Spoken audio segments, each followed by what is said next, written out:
इमाम हसन कहते हैं मेरी अम्मा सारे काम करती थी घर के।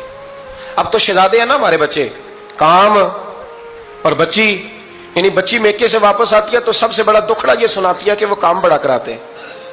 यही है ना दुखड़ा? हाँ ना तो करें। सबसे बड़ा दुखड़ा क्या है?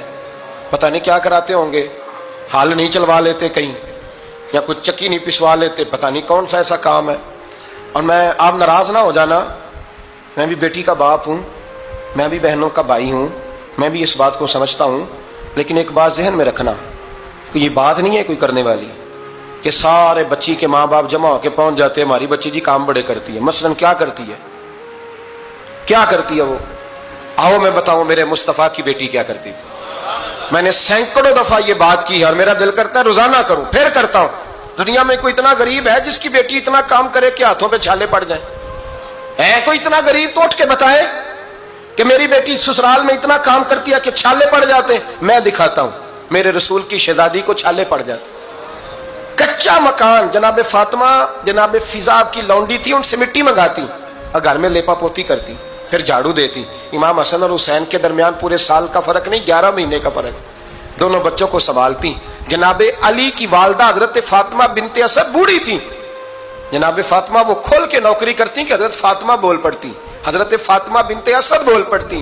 कहती बेटे फातिमा मेरा इतना ना ख्याल रखा कर, तेरे अपने भी बच्चे हैं। जनाबे फातिमा फरमाती आप सिर्फ अली की माँ तो नहीं ना, आप मेरी भी तो माँ है ना। यहाँ बीबियां फलसफा बयान करती हैं, वो कहती हैं जी किस हदीस में आया है सास ससुर की खिदमत फर्ज है? मैंने कहा किसी में भी नहीं आया। हम क्या कह रहे हैं? किसी में भी नहीं आया, लेकिन ये तो आया है ना कि शौहर राजी हो तो अल्लाह राजी रहता है। तो अगर शौहर माँ बाप की खिदमत से राजी होता है तो करो खिदमत, इसको तो राजी करना है ना, इस पर तो तवज्जो दो। हजरत फातिमा फिर चक्की पीसती। चक्की चक्की ये आसान जुमला नहीं कह जाते, हम सुन लेते हैं आप। चक्की पीस कर, जौ पीस कर उसका आटा बनाना, फिर बच्चों के लिए खाना पकाना। फिर एक दिन कहने लगे अली आपकी आमदन थोड़ी है, खर्चे ज्यादा, चरखा नहीं ला देते?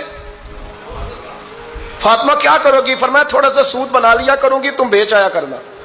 चलो मैं थोड़ा हाथ बटाऊंगी। ये सारी ड्यूटियां करके हजरत हसन बरवाते हैं। फिर इज्जत वाले रसूल की इज्जत वाली बेटी, फिर शानों वाले नबी की शानों वाली बेटी, फिर पाक महबूब की पाक शहजादी, सारी ड्यूटियां करके रात को मौला अली से कहती अगर आप इजाजत दें तो अल्लाह को राजी ना कर लूं? हजरत अली फरमाते फातिमा जैसे दिल करे। तो इमाम हसन कहते हैं फिर मेरी माँ मुसल्ला बिछा लेती, मुसल्ला, और फिर सारी रात वो नमाज पढ़ती, सारी रात।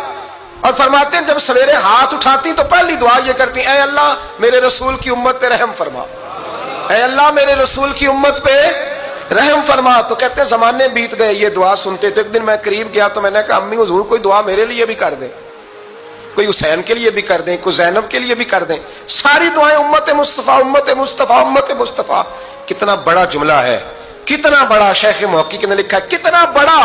जनाबे फातिमा फरमाने लगी तेरे लिए भी करती हूँ, हुसैन के लिए भी करती हूँ, ज़ैनब के लिए भी करती हूँ, सबके लिए करती हूँ। पर बेटा याद रखना फातिमा की दुआओं पर पहला हक मेरे रसूल की उम्मत का है। फातिमा की असल में बात बहुत खुशी की सुना दी मैंने आपको, लेकिन आप वहीं सुस्त के सुस्त रह गए। ये किसी आम आदमी की दुआ नहीं, पीर साहब की, दरवेश साहब की रटी रटाई दुआ नहीं, ये सैयदा फातिमा की दुआ है। आपको इतना बड़ा खजाना मिल रहा है और आप समझे नहीं बात को। हजरत फातिमा फरमाने लगी मेरी दुआओं पर सबसे ज्यादा हक मेरे रसूल की उम्मत का है, तो मैं ये हक हमेशा अदा करती रहूंगी, मैं उन्हें दुआएं हमेशा देती रहूंगी।